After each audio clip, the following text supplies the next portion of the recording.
Bonjour à vous tous et à vous toutes. Comment allez-vous depuis la pleine lune du 8 avril 2020 ? Comment vous sentez-vous ?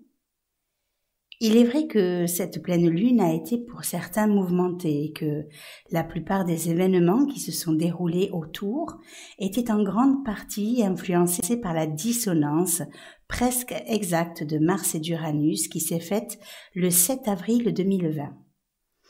Il faut toujours regarder une semaine avant ou après pour comprendre comment les énergies se déploient.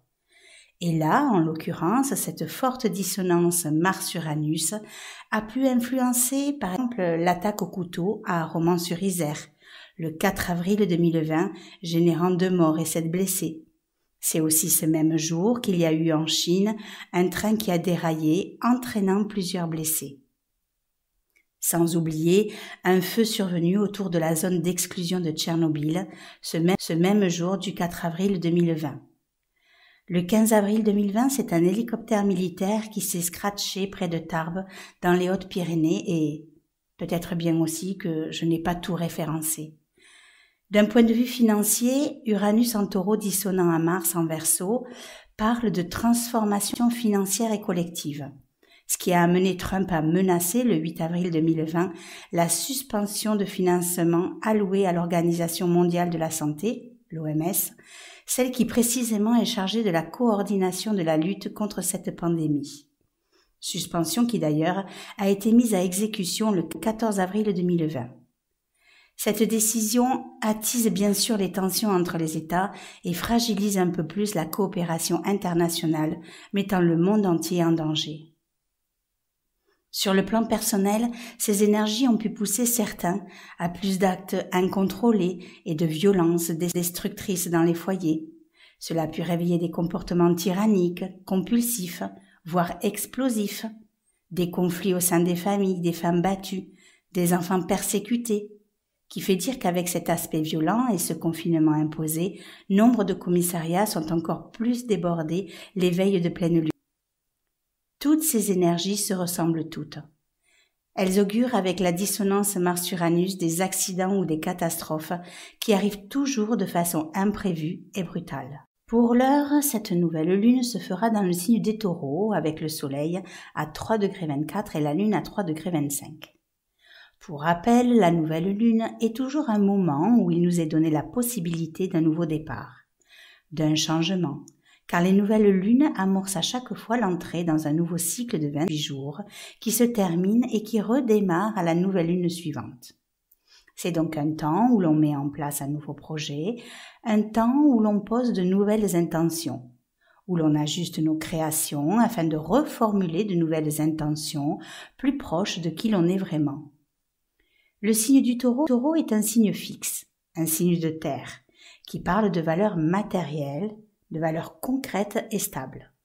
En analogie avec la maison 2, sont mises en valeur nos ressources extérieures, comme notre richesse, l'argent que l'on gagne par notre travail, notre potentiel personnel, mais aussi nos richesses intérieures comme nos acquis, nos dons ou nos talents.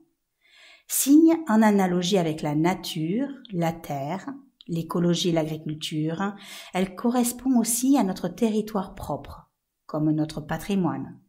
Sans oublier qu'il y a aussi question de notre corps et de notre relation avec lui, ce qui débouche sur la façon dont on le nourrit ainsi que sur l'alimentation. Maîtrisé par Vénus en Gémeaux, il nous est possible de changer notre façon d'aimer ou d'être aimé, changer notre relation à l'argent, être amené à faire plusieurs choses à la fois qui, conjoint à Vesta, peut se faire de façon harmonieuse et équilibrée, tout en s'adaptant à ce qui nous est proposé. Cette nouvelle lune se retrouve conjointe à Uranus, apportant une énergie de changement, de transformation, un besoin et une envie de liberté, encore plus depuis que nous sommes tous plus ou moins confinés, avec des règles strictes qui empêchent l'expression de notre être d'incarner ce que l'on veut, ce que l'on souhaite, dans le lieu où l'on veut et au moment où on le désire. Car cette nouvelle lune conjointe à Uranus est en dissonance à Saturne, ce qui veut dire que des mesures restrictives peuvent encore être prises. N'oublions pas que Saturne est rentré dans le signe des Verseaux le 22 mars 2020, 5 jours après notre tout premier jour de confinement le 17 mars 2020. restreignant finalement notre liberté d'action. Avec cette dissonance, on peut encore être amené à plus de surveillance, de raideur et d'intransigeance. D'ailleurs, soit dit en passant, Apple, Google, ainsi que notre gouvernement sont en train de plancher sur une application de traçage Stop Covid qui permettrait grâce au Bluetooth d'informer ses utilisateurs qu'ils ont été en contact avec un malade. Sous les influences d'Uranus, maître de cette nouvelle technologie, Internet et réseaux sociaux, qui arrachent aux sécurisations du passé, il se pourrait que cette application touche le système d'exploitation de nos smartphones, transformant vraisemblablement nos outils de contact en un outil de surveillance des masses, à moins que soient édifiés des pare-feux d'ordre humain, comme l'utilisation d'un mandat pour avoir la possibilité d'utiliser nos informations. Bien qu'en fait, pas besoin d'aller si loin, il suffit juste d'une adresse IP pour savoir qui vous êtes et où vous êtes.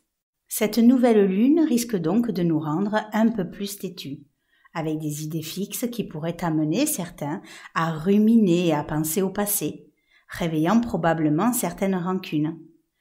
Patience, adaptation et persévérance seront peut-être le maître mot. Certains plus instinctifs peuvent se réveiller, manger pour compenser, acquérir ou posséder à travers des achats alimentaires, car l'insécurité peut se faire sentir de plus en plus dans les foyers. Avoir pour se donner le droit d'exister pourrait devenir plus fort chez certains pendant cette nouvelle lune. Il peut y avoir aussi un besoin de nature, de se rapprocher un peu plus de l'authenticité de la vie, de changer notre alimentation, d'aborder une hygiène de vie plus saine, exaltant de ce fait tous nos sens. La plupart d'entre nous seront amenés à modifier, changer ou transformer leur travail ou leur activité, réorganiser leur structure, leurs finances, leur personnel, car même s'ils ont droit à une aide du gouvernement, il faut savoir qu'elle ne vous est pas encore accordée, et qu'au vu du nombre de demandeurs et des dossiers à traiter, nombre d'entrepreneurs indépendants se retrouvent sans aucun droit. Les autres doivent pour la plupart avancer l'argent à leurs employés mis sous chômage partiel, ce qui suppose quand même une trésorerie en béton. De ce fait, l'insécurité et la peur de tout perdre risquent d'amener certaines petites ou moyennes entreprises, avec ce prolongement du confinement jusqu'au 11 mai, à devoir prendre des initiatives imprévues ou des décisions radicales. Il se peut donc qu'il y ait des comportements impromptus, inattendus, la colère chez certains risque de prendre le dessus. Il ne faut pas oublier qu'Uranus en Taureau peut générer des pertes, des faillites et des crises monétaires, comme on l'a vu avec le krach boursier au tout début de cette crise.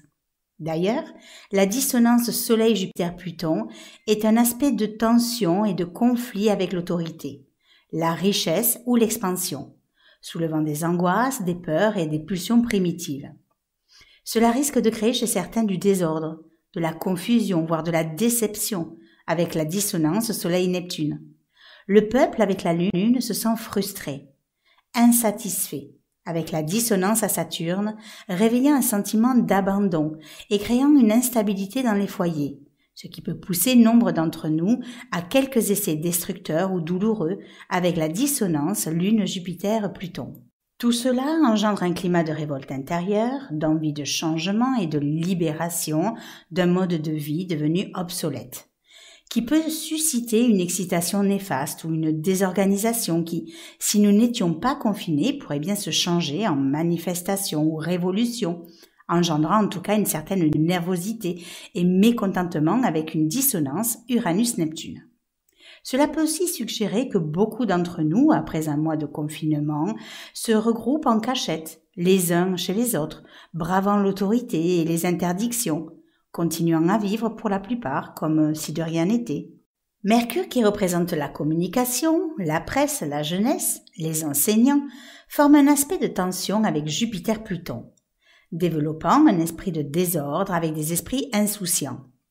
En effet, si l'on considère que la prochaine pleine lune se fera 4 jours avant le 11 mai, période qui permettra de faire le point et d'éliminer tout ce qui entrave la bonne marche de notre évolution, et où la plupart des écoliers et collégiens devraient faire leur rentrée scolaire, Il se pourrait bien que cette tension suggère un mécontentement grandissant et assez affirmé et révolté de la part de cette jeunesse ou des enseignants.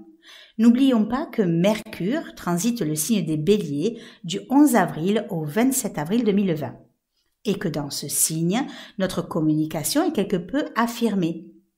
C'est l'instinct vif, impulsif, réactif qui peut prendre le pas sur la réflexion. Mais c'est aussi une possibilité d'agir en fonction d'une recherche de vérité. Et en harmonie avec Mars, cela pourrait permettre à cette communication critique et combative de pousser à revoir cette décision de rentrée scolaire. Heureusement, finalement, que Mercure est aussi en harmonie à Vénus, car cela met une touche de sensibilité dans cette communication qui permettra certes avec Mars de vouloir revendiquer, mais avec Vénus de privilégier le dialogue et l'harmonie. Nous serons aussi pendant cette nouvelle lune sous les influences d'un Pluton qui s'apprête à amorcer sa rétrogradation 2 jours après, du 25 avril au 4 octobre 2020, et qui devrait nous permettre de revenir sur certaines transformations déjà bien entamées ou nous aider à aller encore plus profondément à l'intérieur de nous pour contacter nos instincts profonds, les mettre en lumière afin de les transformer et de les transmuter. On peut donc alors se poser la question, à travers toutes ces tensions, sur quoi nous pouvons nous appuyer pour passer cette période de façon plus ou moins harmonieuse. Il faudrait s'appuyer sur cette harmonie Vénus-Mars qui permet de continuer à développer et à chérir une certaine bonne entente dans notre façon de communiquer avec nos proches au travers d'Internet, des réseaux sociaux ou des visioconférences. Continuer nos activités ou nos créativités dans l'entraide et l'aide aux autres. Faire des choses que l'on aime et qui nous dynamisent.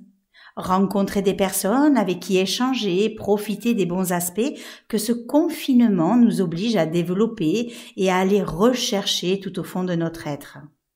Mars conjoint à la part de fortune peut nous aider à aimer ce que l'on fait et comment on le fait, car cela peut nous permettre de construire notre vie différemment, plus naturellement, car une part de nous se sent bien et que même si nous sommes confinés, il nous est possible, de par ces activités confinées, de se ressourcer intérieurement. Je vous souhaite à tous et à toutes une très bonne nouvelle lune qui peut se vivre aussi bien dans l'impulsivité que dans la créativité. Tout dépend ce que vous voulez incarner aux alentours de cette nouvelle lune. Mais si vous choisissez de ne pas vous laisser traverser par des influences plus dures et difficiles, peut-être alors pourrez-vous libérer ce qu'il y a au fond de vous, qui vous pousse intérieurement à trouver de nouvelles formes à votre potentiel créatif. Et puis, si vous avez des questions sur ce que vous vivez, n'hésitez pas à aller sur Astrologie 65 pour une étude personnalisée, une consultation téléphonique ou à me contacter par mail à ressourcea@gmail.com. Je vous invite également à liker ma vidéo ainsi qu'à la partager autour de vous. Vous pouvez aussi vous abonner à la chaîne YouTube pour être prévenu dès qu'une nouvelle vidéo sera en ligne. N'hésitez pas non plus à vous abonner à la page Facebook Ressourcea Astrologie 65 car je mets régulièrement des articles énergétiques et astrologiques sur ce que nous vivons et sur les transits planétaires. Vous trouverez de toute façon tous les liens en dessous de la vidéo. Merci pour votre intérêt pour mes capsules astrologiques et à bientôt!